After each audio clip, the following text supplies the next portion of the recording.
So how old were you when you went and I was about seven, 8. I started working with the mill, just. I had to go to school. So what I'd do, I send him. He used to go to school. So, Uncle Santa used to go there. I went a couple of times. I got your novella. May present. What are you doing here?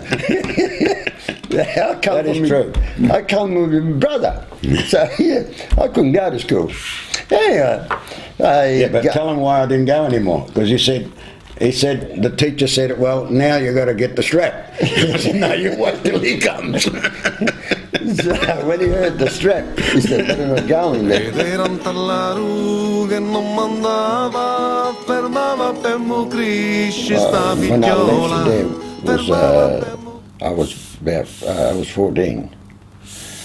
You can imagine me not going anywhere, never seen anything like, big city or never went in a boat, little boats in the sea, and never prepared myself for this trip to Australia where we didn't even know where it exists, or what sort of a country it is. I remember my mother used to say, better eat some eggs, because you might not have eggs in Australia. That's how much we knew about Australia. We didn't know anything about it at all. 14 years old. Yeah. Tell me about that day. How did you get to the dock? That day, my mum didn't have the courage. She was sick. She went through hell, and she didn't want to come. She didn't come. So my brother-in-law brought me to Messina, which is in Sicily, where the boat was. So we went there. When I kissed my mum goodbye, and that was the last I seen it alive. I haven't seen it after that. I went to Messina. We went there, we're going to get into the boat, and the bloke said, "No, this is too young. You have to have a garden, somebody to look after him." So my brother-in-law turned around and seen the bloke was ready to go into the boat. And excuse me, mate, this is, can you make the girl talk to my brother-in-law because they won't let him in? Yeah, no problem. That was the last I seen of that bloke. I didn't see that bloke in the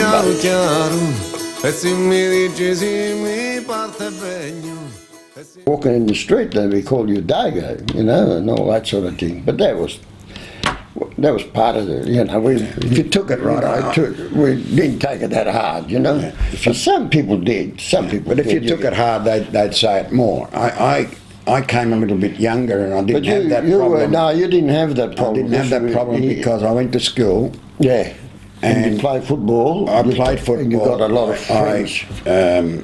I tried to play cricket, and they get me out in the first ball, and all I could say was, "Me not out, me not out," and they come to get the bat off me. Instead, because we didn't know about cricket. Yeah. We didn't know about football over there, No, I used to hurt my fingers all the time, going grabbing for a mark for a football, at school. Yeah. Well, with me, one night they stopped me. There were about 60.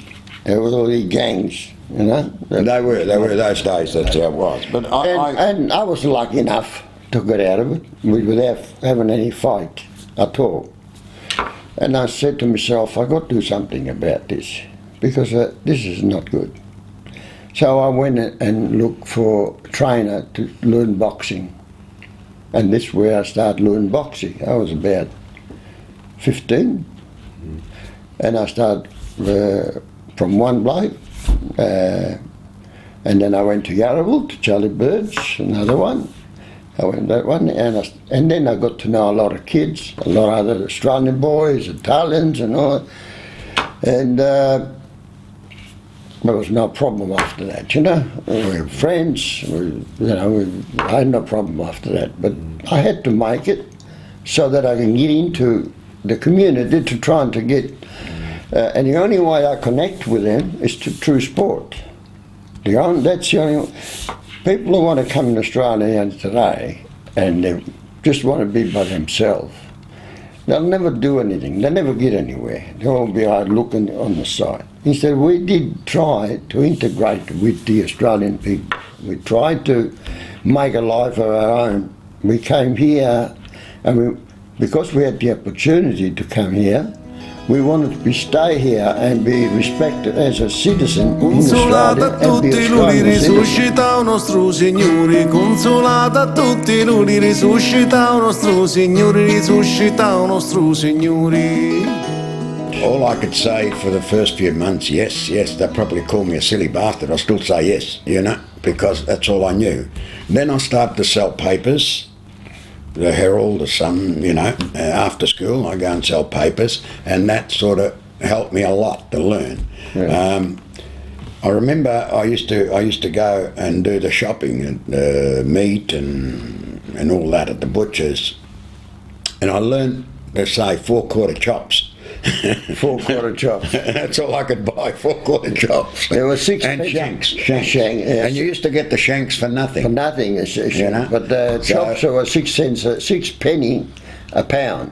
One day, those days. One day I went there and I gave him the money, and I learnt the money pretty quick, the value of money, and he shortchanged me. Not that he, accidentally, because he was a great bloke, he was terrific. And I go, how am I going to tell him, So anyway, I walk back and I go, excuse me, 1 shilling. And he's going, 1 shilling what? I said, 1 shilling. Because those days you didn't get a docket. You just had on a bit of paper. They used to write it on the paper, the same paper that rolled the meat. So then it clicked on me. So I rolled the meat out, and I showed him on there. I showed him how much it was and how much he gave me. And then he said, so when he saw my brother, because he knew my brother very well, he goes, hey Dick, your brother learned the money pretty quick. Yeah. So did you find Australians generally helpful, welcoming? Yeah, the elderly people. The older ones, yeah. The young one, they weren't bad. They'll tell you one thing, those days, the young ones, not everyone. I mean, a lot of the young ones are good boys, they didn't care. But, the old one that wanted to show off and but there'd be a gang of 20 or something. Let's say, okay, you pick one of us, whoever you want, have a fight with us. If you win, you can walk away, no problem. If you lose, well, bad luck, but none of them will touch you. And not like now. And they wouldn't. Mm-hmm. And if they give you a punch, no. None of that. They give you a punch, and they give you a punch, and you fell down, they wouldn't come down and hit you if you fell down. And then, you stood up and shook hands and shake hands, especially. That was good.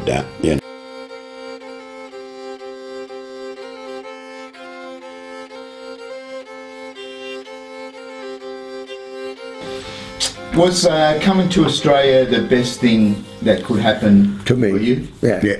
For me, I say, in English or Italian? For me, it was the best thing that ever happened because it gave me opportunities. Gave me a lot of opportunities. I was able to learn a trade and worked hard at it, and I was able to achieve something. Then after I got married, I had enough money to put a deposit for a house, which I wouldn't have had out there. So to me, Australia was, was great. It was a great opportunity.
Santo Sacramento, evviva di Lu Carmine Maria. Laudato sia lo Santo Sacramento, evviva di Lu Carmine Maria. E nanna ne da quattro sati di cascavedda, uno cacia alla connetto ma tu sino per l'aria va. E nara ne da quattro sati di cascavedda, uno cacia alla connetto ma tu sino per l'aria va. E la figlia che bella figlia che nati che tu ne che mini che via, pure la mamma ci lo diceva che nati che tu ne mia figlia Lucia. La figlia che bella figlia che nati che tu ne che mini che via, pure la mamma ce lo diceva che nati che tu ne mia figlia Lucia.